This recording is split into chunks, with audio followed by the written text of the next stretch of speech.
crisis on the border is a manufactured crisis.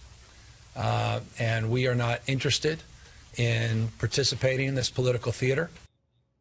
Democrats like Gavin Newsom slamming Trump for deploying troops to the border, even calling it an absolute stunt. But what about what he's getting done for veterans? Even a New York Times op-ed had to admit, quote, Donald Trump is getting it right on veterans' care.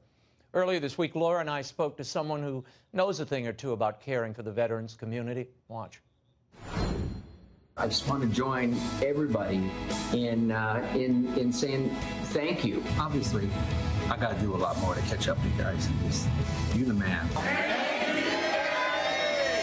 Thank you, Gary. From one grateful American to another.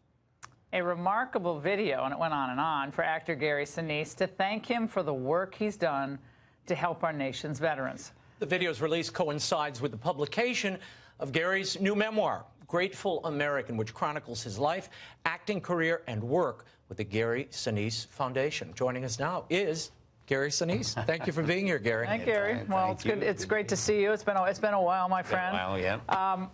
Wow, what was your reaction when you saw that video? We cut it down just for the time of the segment, but it went on and on. No, I was stunned.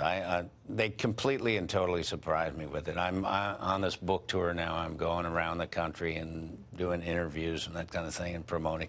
So my head is just got to get here, got to get there, and they made me sit down and I said, "What's going on?" And they turned that on, and I was just I was overwhelmed and shocked. We're going to get to the end.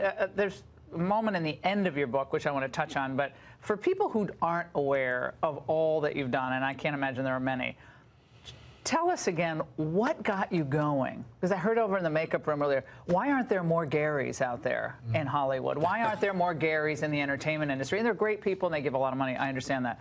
But what made you this force in the military community? I just felt called to do it at a certain point. I have veterans in my family, so, you know, great respect there.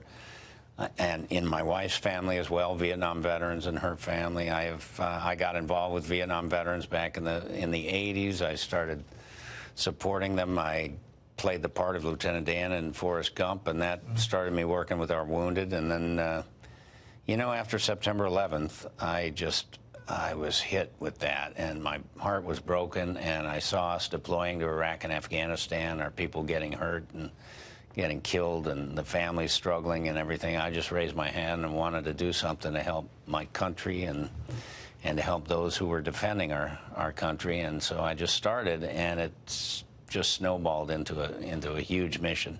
Gary, the Gary Sinise Foundation has really expanded over the last few years. Started in 2011. This Snowball Express, which we covered at the end of last year, it was an incredible thing. I mean, Laura saw it. I was there. Give me a sense of why did you expand this mission not only to the veterans but to their families as well?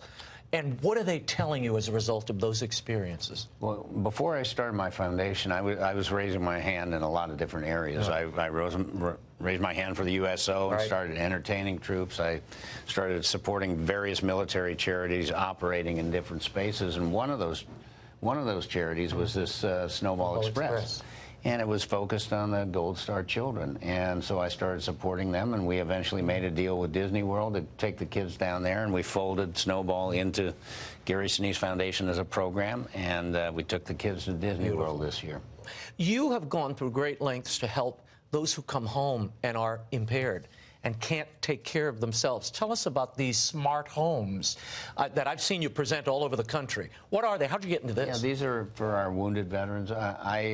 Years ago, I met the first surviving quadruple amputee. His name's Brendan Morocco. Yeah. He was blown up. He lost his arms and legs. And we ended up raising money to build a house for him. I did a concert for him in Staten Island. That's how I got into the home building projects. Now we've done upwards. I've been involved with over 70 of these houses. My foundation just gave another one away a couple of weeks ago. And, you know, we have a lot of very severely wounded service members. They have special needs. We provide these smart technology houses for them that offer them a chance to be more independent within their home because the home is designed specifically for them. And by doing that, it gives their family more independence because they don't have to take care of them as much. So we're doing that at the Gary Sinise Foundation constantly. I write about that in Grateful American. So many of the great people that I've met and that we've served. These stories aren't shared and told enough. Stories like these that are in this book. And I don't know, this could be in some ways required reading in high school for young people to see what it takes to go to war and the sacrifices that are required of individuals when they come home still. And I think we don't think about that. I want to just real quick, I want to ask you about the last part of your book. You wrote about why you're still doing this all these years later. I mean, you got to ask a lot of people for a lot of money, a lot. I mean, asking people for money, people like to give money, but even rich people, they want to give up their money, right? So you're doing that a lot. So why are you still on the mission, real quick? Because there's people that are in need out there. It's we're still at war. We still have people getting hurt, and we still lose them, and we still have Gold Star families each year that we have to take care of. We have a lot of wounded still. And you talked about the fragility of life, and you've experienced it in your own family. Your brother-in-law struggled with cancer. Your family struggled with cancer. You've gone through a lot, and you are going through a lot, yet you keep giving. That's tough to do. That's a Mother Teresa thing, give until it hurts. I've seen a lot of need out there, but I've also seen the joy of just showing up and what that can bring, and I just try to show up and point people in the right direction to help these folks.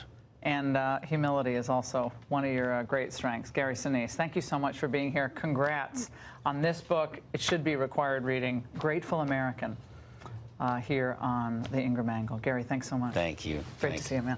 We're grateful.